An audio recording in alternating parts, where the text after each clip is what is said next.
Talk Day, inviting Canadians and people around the world to join this conversation about mental health driving unprecedented change.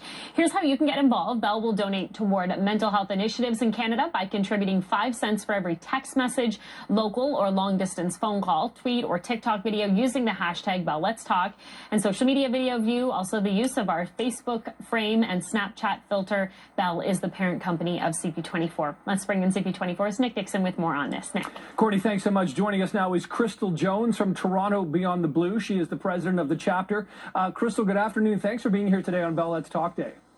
Well, thanks for including us. We're really happy for this opportunity. So for people that don't know, what is Toronto Beyond the Blue and how is mental health a factor in what you do?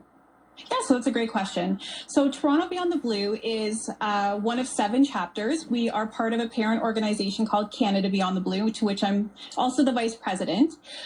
So what we do is we look at strengthening and supporting police families. So our mission started in 2017 after our previous president, Dilnes Garda, lost her brother, PC Jarius Garda, to suicide.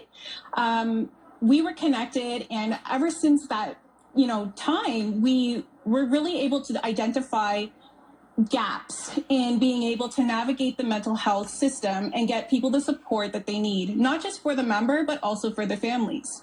So Toronto Beyond the Blue is one of the first chapters that really rolled out this education, preventative, solution-focused approach to wellness for its members and their families. Obviously, there's a lot of stress that comes home for families of anybody involved in policing. I think that's probably an enormous understatement. Can you give us a bit of a sense of what you've experienced personally and how Beyond the Blue has helped you? Absolutely. So my spouse was diagnosed with post-traumatic stress, and I live with complex post-traumatic stress myself.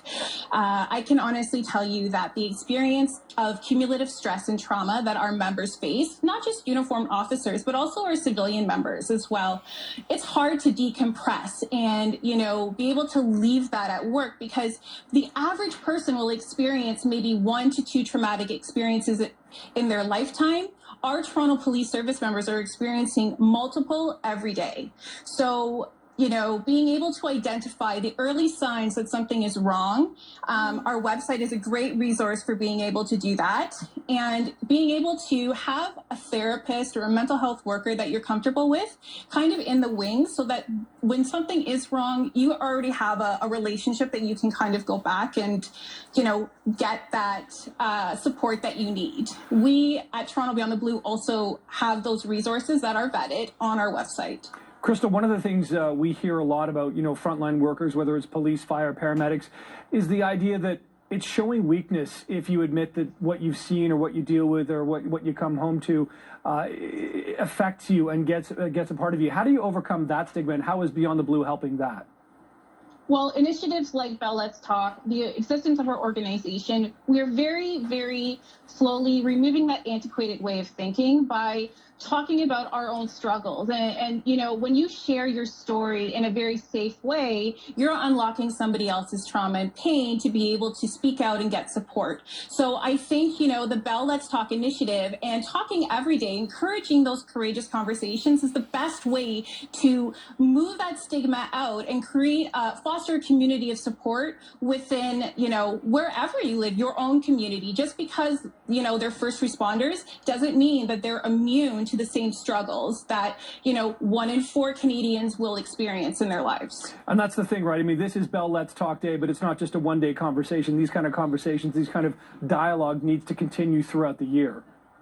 Absolutely, 100%. And at Toronto Beyond the Blue, we absolutely promote that. We do a lot of, we are very fortunate that the Toronto Police Service and the association are proud supporters of us, and they continue to allow us that opportunity to promote these healthy coping solutions for the members. And then, we also can't forget the members that, these systems have failed them. Mm-hmm. We're coming up to the suicide death of Police Constable Jarius Garda. He was a Toronto police officer. He was Dilnes Garda's brother. She's my best friend. Police Constable Mike Austin, his anniversary is coming up February 7th. So we are not immune to these types of tragedies and losses. Our goal is to continue to talk about mental health, offer support that is so impactful for the members and their families, and continue to try to focus on suicide prevention. It's a great focus because there are too many tragic examples indeed. Kristal Jones, thanks for being here today. Really appreciate your time. Thank you for having me. Thank you.